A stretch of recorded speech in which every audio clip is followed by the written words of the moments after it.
இந்த வீடியோக்குள்ள போறதுக்கு முன்னாடி நம்ம சேனலை சப்ஸ்கிரைப் பண்ணாதவங்க சப்ஸ்கிரைப் பண்ணிடுங்க. பக்கத்துல இருக்க பெல் பட்டனையும் கிளிக் பண்ணிக்கோங்க.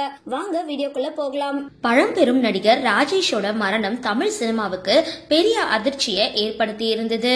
தமிழ் சினிமால அரை நூற்றாண்டு காலம் பயணம் சென்று 150க்கும் மேற்பட்ட படங்கள்ல ஹீரோ, வில்லன், குணச்சித்திர வேடங்கள்ல நடிச்சவர் தான் நடிகர் ராஜேஷ்.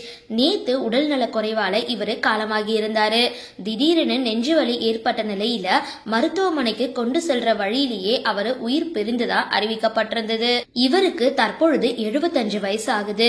தன்னுடைய இறுதி காலத்துல யூடியூப்ல சினிமா மற்றும் ஜோதிடம் குறித்து அதிக அளவுல பேசிட்டு வந்த ராஜேஷ் அதன் மூலமா யூடியூப்லயும் கவனம் செலுத்திட்டு வந்தாரு. ஆசிரியரா இருந்து நடிகரா மாறின ராஜேஷ் ஒரு சில படங்கள்ல ஹீரோ வேஷத்திலையும் 100க்கும் மேற்பட்ட படங்கள்ல குணச்சித்திர வேடங்கள்லயும் நடிச்சிருந்தாரு. இவரு 1983ஆம் ஆண்டு சோன் சில்வியா அப்படின்றவங்கள திருமணம் செஞ்சுக்கிட்டாரு. பிரபல சமூக சீர்திருத்தவாதியும் திராவிட இயக்க தலைவருமான பட்டுக்கோட்டை டேவிஸோட பேத்தி தான் இவங்க.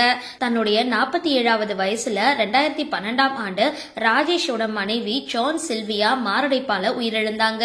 இவங்களுக்கு திவ்யா அப்படின்ற மகளும் தீபக் அப்படின்ற மகனும் இருக்காங்க. இதுல மகன் தீபக் ராஜேஷ் பயணங்கள் தொடர்கின்றது அப்படின்ற ஒரு படத்துல ஹீரோவா நடிச்சிருக்காரு. நடிகர் ராஜேஷ் சூப்பர் ஸ்டார் ரஜினிகாந்தோட நெருங்கிய நண்பர் ஆவாரு. ராஜேஷோட மறைவுக்கு ரஜினிகாந்த் தன்னுடைய எக்ஸ் பக்கத்துல இரங்கல்களை தெரிவிச்சிருக்காரு. இதுல அவர் என்ன சொல்லியிருக்காருன்னா, என்னுடைய நெருங்கிய நண்பர் நடிகர் ராஜேஷ் அவர்களோட அகால மரண செய்தி எனக்கு அதிர்ச்சி அளிக்குது, மிகுந்த மன வேதனையை தருது. அருமையான மனிதர், அவருடைய ஆத்மா சாந்தி அடையட்டும். அவருடைய குடும்பத்தினருக்கும் நண்பர்களுக்கும் என்னுடைய ஆழ்ந்த அனுதாபங்கள் அப்படின்னு தெரிவிச்சிருக்காரு. சரி, இந்த வீடியோ பத்தின உங்களோட கருத்துக்களை கீழே கமெண்ட் பாக்ஸ்ல போஸ்ட் பண்ணுங்க.